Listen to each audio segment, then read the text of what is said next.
Bien, chers frères et sœurs dans le Seigneur, que la grâce et la faveur de notre Seigneur Jésus descendent et demeurent sur chacun et sur chacune de vous. Je vous espère bien portant, comme moi-même je veux bien. Et nous ne nous sommes pas vus depuis quelques semaines parce que nous étions pris par d'autres engagements apostoliques. Mais nous sommes là, nous sommes bien, Dieu fait grâce. Et j'espère que pour vous aussi, vous vivez sous la même grâce du Seigneur. Merci pour vos messages, merci de continuer toujours à prendre soin de moi, à demander comment je vais, qu'est-ce qui se passe, est-ce que tout va bien. Merci beaucoup, ça me va droit au cœur et je prie que Dieu continue de bénir chacun de vous et de vous garder en bonne santé. Et cette santé, c'est là qu'il s'agit aujourd'hui dans les lectures, dans la parole de Dieu, surtout dans l'évangile d'aujourd'hui. Troisième dimanche de ce temps de carême, de ce temps de cheminement avec le Seigneur, de ce temps de conversion intérieure, de ce temps de recherche de la volonté du Seigneur dans nos vies. Il s'agit aujourd'hui d'examiner comment est-ce que la santé de l'Église va mal, comment est-ce que l'Église est attaquée, comment est-ce que l'Église a été infiltrée par ceux qui veulent en faire une maison de commerce. Jésus est scandalisé. Il arrive au temple, il arrive à la maison du Père, il arrive dans cette maison qui est censée être une maison de prière, une maison de louange, une maison de rencontre avec le Seigneur. Et lorsqu'il arrive là-bas, qu'est-ce qu'il constate? Il constate que cette maison a été transformée, on dirait aujourd'hui, en Wall Street.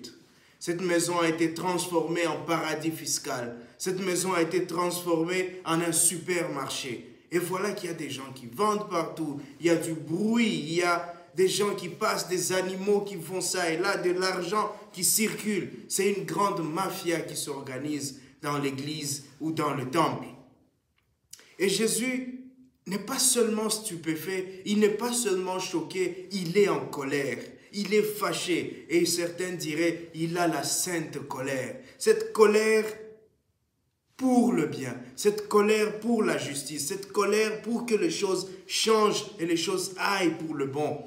Et Jésus n'hésite pas alors à prendre une décision qui pouvait lui coûter, une décision qui va lui coûter et nous le savons parce qu'après il va être accusé de tout cela. Les gens vont garder une dent contre lui. Les chefs de prêtres et tous ceux qui étaient impliqués dans ces commerces vont garder une dent contre lui. Et aujourd'hui, certains peuvent dire, ben écoutez, tous ces gens faisaient ce qu'ils pouvaient, peut-être pour nourrir leur famille, peut-être pour venir en aide aux membres de leur famille. On va dire ça. On va dire qu'ils ne faisaient que leur travail. Mais chaque travail que nous faisons, nous devons le faire dans le lieu où il faut. Nous ne pouvons pas utiliser le nom de Dieu pour faire n'importe quoi. Nous ne pouvons pas utiliser le nom de Dieu pour désacraliser le lieu saint. Et Jésus prend la décision de prendre un fouet, de renverser les tables, de chasser tout le monde, de libérer les oiseaux qui étaient enfermés, les pigeons et tout ça. Nous savons que dans la pratique du temple, à Jérusalem, il y avait des animaux qui étaient vendus pour le sacrifice. Des animaux parce que les gens venaient de loin, un long pèlerinage et peut-être certains animaux ne pouvaient pas survivre à cette longue marche et il y avait un service qui pouvait pourvoir à cela. Mais ce service a été détourné de son but premier, comme le temple a été détourné de son but premier. Ce service s'est transformé en un business. Les gens n'étaient pas là seulement pour aider les pèlerins, ils étaient là pour gagner, pour tirer profit. Et avec cela entre le vol, avec cela entre la malhonnêteté, avec cela entre l'escroquerie. Et c'est contre cela que Jésus s'insurge, c'est contre cela que Jésus se lève, c'est contre cela que Jésus se fâche. Il se fâche parce qu'au fond, la maison de Dieu a été transformée en une maison de commerce, en un lieu de bandits. Et nous savons que là où tous ces petits commerces prospèrent, peut-être que la prostitution prospère, peut-être que le vol prospère, peut-être que même le grand banditisme, peut-être que même des gens sont tués parce qu'il y a des altercations entre des dealers et ils sont fâchés et ils peuvent se tuer. Et donc, on voit que d'une chose qui était au départ bien, qui avait pour but d'aider, les gens ont tordu cela et ils en ont fait quelque chose de vicieux. Et c'est, je crois, un appel aujourd'hui pour l'Église, notre Église aujourd'hui, parce que l'Église ne vit pas une situation qui est étrange à celle-là. La situation que vit l'Église aujourd'hui, et depuis des années peut-être, c'est une situation qui ressemble beaucoup à celle-là. Et nous avons besoin aujourd'hui des gens qui se lèvent, qui prennent le fouet, des gens qui se fâchent, des gens qui s'indignent devant ces situations, devant de telles situations, devant des situations où le nom de Dieu est utilisé comme un label marketing, des situations où le nom de Dieu est utilisé comme un échappatoire, des situations où le nom de Dieu est utilisé comme un parapluie pour échapper aux critiques, pour échapper aux remarques du peuple. Dès que quelqu'un veut parler, non, on le fait au nom de l'Église. Dès que quelqu'un veut parler, comment tu peux attaquer un évêque, comment tu peux attaquer un curé. Dès que quelqu'un veut parler, on le calme. On le fait taire au nom de Dieu. Et ainsi, les choses continuent. Nous avons appris, peut-être certains ont appris, à propos des banques du Vatican. On disait qu'il y avait une grande mafia, il y avait des gens qui faisaient passer de l'argent sale par les banques du Vatican, parce que on se dit c'est un lieu saint, et ce qui s'est fait là-bas doit être saint. Et donc certains en profitent au fait pour entrer le vice là-dedans. Nous savons dans nos communautés, dans nos paroisses, qu'il y a certaines personnes qui viennent avec des belles idées.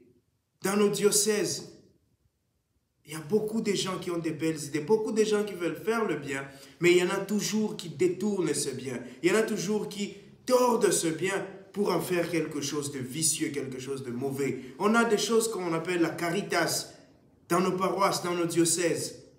Et la caritas est en train de chercher peut-être l'argent pour les pauvres, pour aider les démunis, pour venir en aide à ceux qui sont vulnérables. Mais vous verrez parfois qu'il y a des gens qui tordent cette idée-là. Il y a des gens qui détournent de l'argent.